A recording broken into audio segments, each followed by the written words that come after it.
সেই ১,৫০০ বছর আগের বাড়িগুলোর সিস্টেম কেমন ছিল একবার দেখেন ভাই। এই হলো ঘরের ভিতর। এখানে আপনারা দেখতেছেন খাজুর গাছের যে এই যে খাজুর গাছ, মানে রোদ্রে এক একটা পাথর মনে হয় যে আগুনের এক একটা শিখা হয়ে আছে। আজ থেকে ১৪০০ বছর আগে বাড়ি কিভাবে বানাতো, ১৪০০ বছর আগের বাড়ি বানানো এখনো ধ্বংসস্তূপ হিসাবে বদরের প্রান্তরের আগে এই বাড়িগুলোর ধ্বংসস্তূপ এখনো এখানে আছে। রায়হান দরজায় বসা আছে, এখানে চৌকাঠে এখানে কাঠ দেওয়া হয়েছে, বাকিগুলো পাথর। এখানে যে গোত্র বাস করতো তাদের নাম বনু আবুজর, এখানে বাস করত। তো এটা দেখে আমি বারবার চিন্তা করতাম যে আগের মক্কার বা মদিনার বা এই ১৪০০ বছর আগের বাড়িগুলো কেমন ছিল। সাহাবায়ে কেরামরা বা ওই সময়ের গোত্রের মানুষরা এই ধরনের বাড়িতে বসবাস করত। আমরা একটু এই ঘরটার ভিতরে একটু যাই।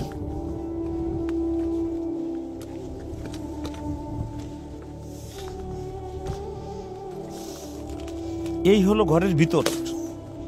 এখানে আপনারা দেখতেছেন খাজুর গাছের যে এই যে খাজুর গাছ দিয়ে বানানো হয়েছে। আর পুরোটাই মাটি এবং পাথর দিয়ে ঢালাইয়ের মতো করা হয়েছে, নিচে মাটিই ছিল।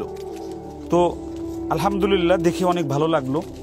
আগের যে ১৪০০ বছর আগের বাড়ি আমরা দেখলাম, আমরা কয়েকটা বাড়ি একটু ঘুরে দেখি। সেই ১,৫০০ বছর আগের বাড়িগুলোর সিস্টেম কেমন ছিল একবার দেখেন ভাই। হ্যাঁ, ১৪০০ বছর আগের যে বাড়িগুলো, এক একটা পাথর মনে হয় এত শক্ত আর এত ভারী।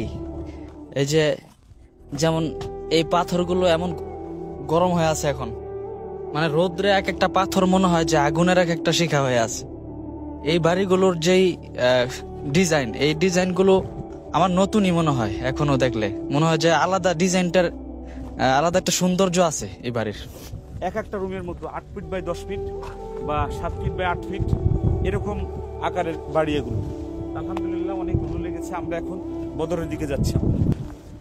বদরে যাইতে আমরা পুরোটাই শুধু পাহাড় আর পাহাড় পেয়েছি। পাহাড়ের পাদদেশ দিয়ে ছোট করে সরু করে রাস্তা করা হয়েছে। এই হলো বদরে।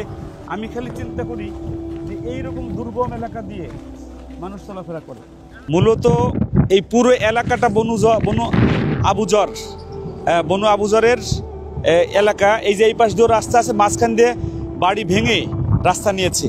এই পুরো এলাকাটা দেখেন, এই যে পাহাড়ের উপর দিয়ে, পাহাড়ের নিচে দিয়ে, পাদদেশ দিয়ে আগের যে ১৪০০ বছর আগের বাড়ি এখনো ধরে রাখছে।